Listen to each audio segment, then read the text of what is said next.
우리 몸에 주의를. Film bergenre drama featuring aksi cocok tanam dan pergenjotan duniawi ini akan mengisahkan situasi kritis suatu keluarga yang mesti dihadapkan pada hutang yang besar. Apakah keluarga berisi ibu dan anak perempuannya ini bisa lepas dari belenggu permasalahannya ini? Ataukah ada hal-hal ekstrim macam obras rabi lempit demi menemui jalan terang?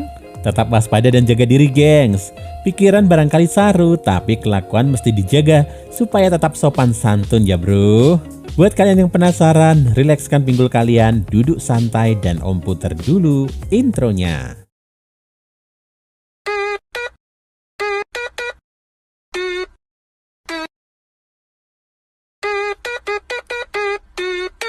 Let's go!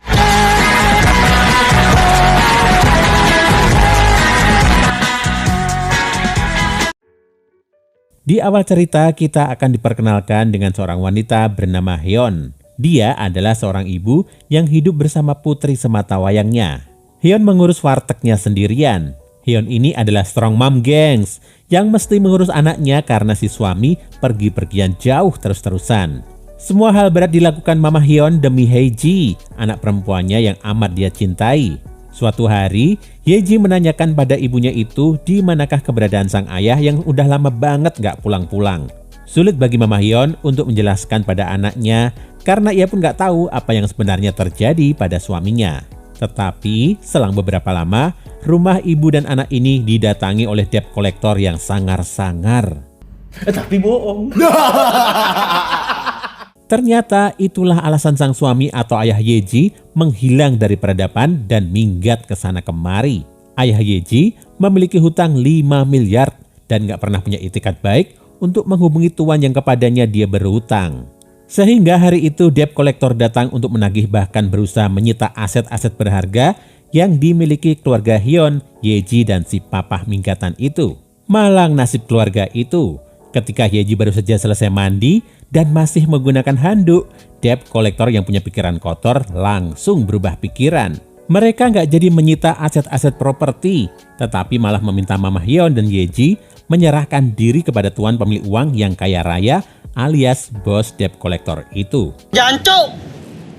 Karena tekanan yang amat berat, Mama Hyeon terpaksa datang ke kantor Pak Bos pemilik uang itu. Bos itu bernama Bos Seok. Dia sengaja mengundang Mama Hyeon untuk menegaskan otak kotornya yang kemarin sudah tergambar lewat kelakuan anak buahnya.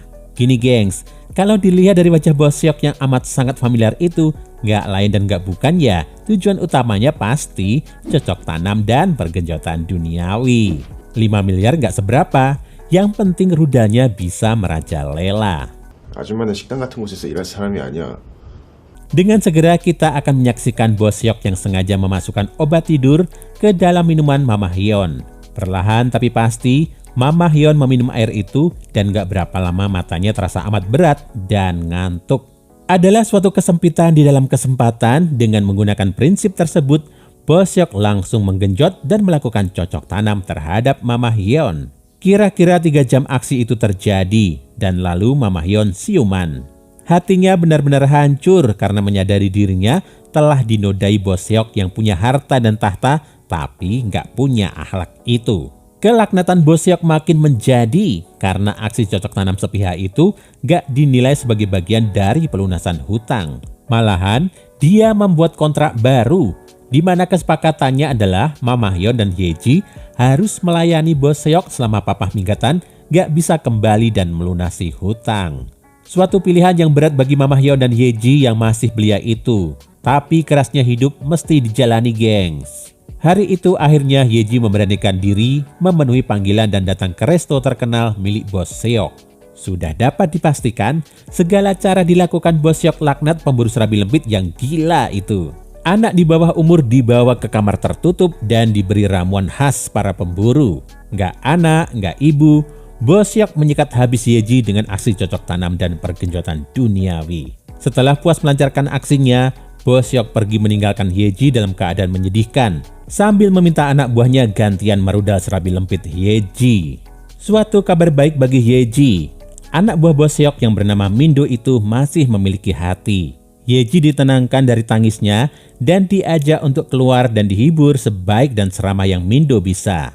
Mindo mengantarkan Yeji sampai ke rumah dan ia mengatakan bahwa ia turut prihatin dengan tragedi hutang featuring cocok tanam yang terjadi di keluarga Yeji ini. Badai kelihatan mereda, tetapi aksi gila Boseok kembali terjadi. Dia ditelepon oleh pamannya dan ia kemudian menawarkan Mam Hyeon untuk memuaskan pamannya yang juga adalah member pemburu serabi lempit. Sementara Yeji dimintanya menjadi kupu-kupu dini hari untuk resto laknat yang ia miliki. Sedih melihat Mama Hyeon dan Yeji yang dalam kondisi demikian. Dan itu juga yang dirasakan Mindo. Meski dia bekerja untuk Boseok, dia sengaja memberikan sedikit uang pada Yeji supaya bisa tetap hidup bersama ibunya. Kepahitan bagai sinetron dengan adegan nongas nangis terus kembali terjadi, gengs. Boseok makin ganas dengan memungkasi semua agenda kotornya dengan menyerahkan Yeji pada pamannya. Yeji bingung bukan kepalang dan curhat pada ibunya. Semua benar-benar dalam kondisi tertekan, sehingga Mama Hyeon juga hanya bisa bersedih. Keesokan paginya, Yeji dan Mama Hyeon sudah harus menanggung beban dan ketakutan karena Boseok dan gengnya datang bersama pamannya. Paman laknat dan mesum ini bernama Sugianto. Dialah otak dari semua dana serta kekayaan perusahaan ternama di kota itu. Ya berarti termasuk atasannya si Boseok ini. Setelah merangsek masuk dan berdiskusi sejenak, dalam kepasrahan yang berat, Mama Hyeon dan Yeji harus bersedia bercocok tanam dengan rudal keriput milik Paman Sugianto yang mesum itu. Rencana berjalan dengan cukup lancar. Sampai akhirnya suara hati kebaikan dari Mindo yang sejak tadi ada di luar langsung berteriak. Mindo masuk paksa ke kamar aksi cocok tanam itu dan mencekik Paman Sugianto. Karena Mindo sejatinya benar-benar punya hati, bahkan meletakkan cintanya pada Yeji. Karena kejadian itu, polisi terpancing menyelidiki semua gerak-gerik orang dan perusahaan Paman Sugianto serta Boseok. Ternyata dana yang mereka gunakan adalah dana sosial untuk rakyat kecil, tapi dipakai korupsi dan foya-foya.